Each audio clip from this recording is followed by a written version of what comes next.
एक छोटी सी कहानी के माध्यम से प्रयास करेंगे आपको ये बताने का कि हम किस तरह के दलदल में जी रहे हैं। तो भाई एक बार की बात है, एक छोटी सी बस्ती हुआ करती थी। उसमें दो तरह के चूहे रहा करते थे, एक सफ़ेद चूहे और एक काले चूहे। दोनों में अक्सर द्वंद्व की स्थिति बनी रहती थी, क्योंकि ज़्यादा प्राथमिकताएं जो थी वो सफ़ेद चूहों को मिलती थी और जो काले चूहे थे वो उनसे विरक्त रह जाते थे। तो हुआ कुछ यूं कि एक बड़ी कंपनी आई और एक क्रीम लेके आई। उसने बोला काले चूहों से कि आप ये क्रीम लगाओ, आप भी सफ़ेद हो सकते हो।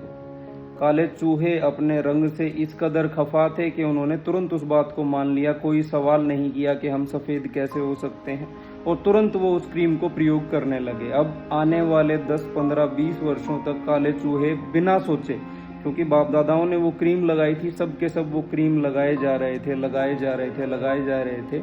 अचानक से हुआ क्या कि जो वो कंपनी थी, जो वो कंपनी क्रीम बेच रही थी, उसमें फूट पड़ गई। और फूट पड़ने पर उनमें से एक व्यक्ति अलग हो गया और उस व्यक्ति ने बाहर आकर खबर फैला दी कि ये जो क्रीम इस्तेमाल कर रहे हैं, इसमें एक ऐसा पदार्थ डाला गया है जिससे आपको कैंसर हो रहा है और आप मर रहे हैं। अब चूहों में भारी रोष का भाव फैल गया। चूहों में बड़ा गुस्सा था कि हम तो कंपनी से बदला लेंगे, हम कंपनी को मार डालेंगे, हम उसको मार डालेंगे, इसको मार डालेंगे। तो चूहों की एक बड़ी सभा बैठी, काले चूहों की एक बड़ी सभा बैठी, और यकीन मानिए उस सभा का जो मुखिया था वो एक सफेद चूहा था।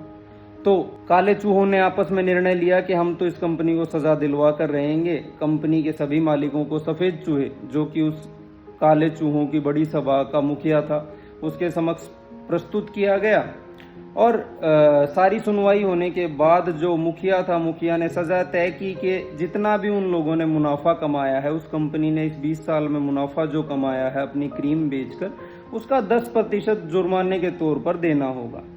कंपनी भी मान गई, इधर काले चूहे भी खुश कि हमने अपना बदला ले लिया, और सफेद चूहे की तो जेबें भर ही चुकी थी।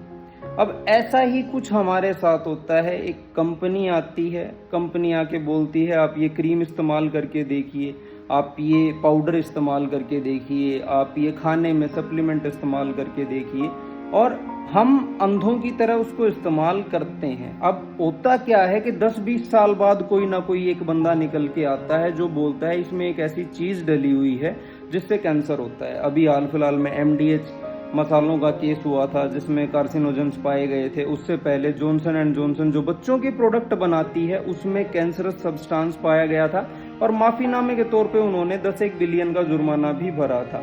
उससे थोड़ा सा पहले बात की जाए तो कोवैक्सीन पे भी शायद यही हुआ था। कोवैक्सीन ने भी माना था कि हमारी डोज से जो है कैंसर हो सकता है। तो ज्यादातर क्या हो रहा है कि पहले प्रोडक्ट आपके ऊपर ट्राई किया जाता है। आप उन चूहों जैसे हैं जिनको एक प्रोडक्ट थमा दिया जाता है, आप उसको इस्तेमाल करते रहते हैं, फिर न जाने कहां से 8-10 साल बाद एक इंसान निकल के आता है कि इसमें तो एक ऐसी चीज मिली हुई है। हाँ, अभी थोड़े टाइम पहले कोका कोला पे भी यही हुआ था कि जो WHO है, WHO ने ये सवाल उठाया था कि जो आर्टिफिशियल फ्लेवर और जो स्वीटनर ये इस्तेमाल कर रहे हैं उससे कैंसर होता है।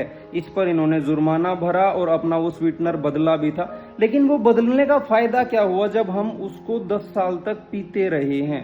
अब उसकी भरपाई तो ये लोग नहीं कर सकते, बदले में इनसे सिर्फ पैसा, थोड़ा सा पैसा, इन्होंने जो मुनाफा कमाया है उसमें से थोड़ा सा पैसा ले लिया जाता है।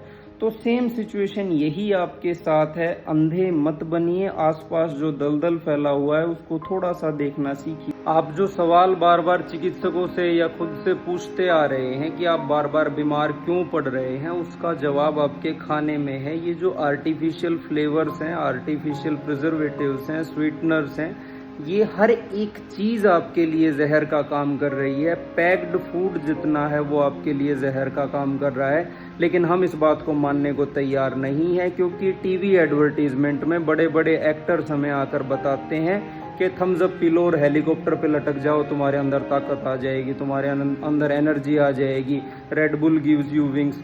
तो भाई थोड़ा सा दिमाग का प्रयोग करो कि आपके साथ ये हो क्या रहा है।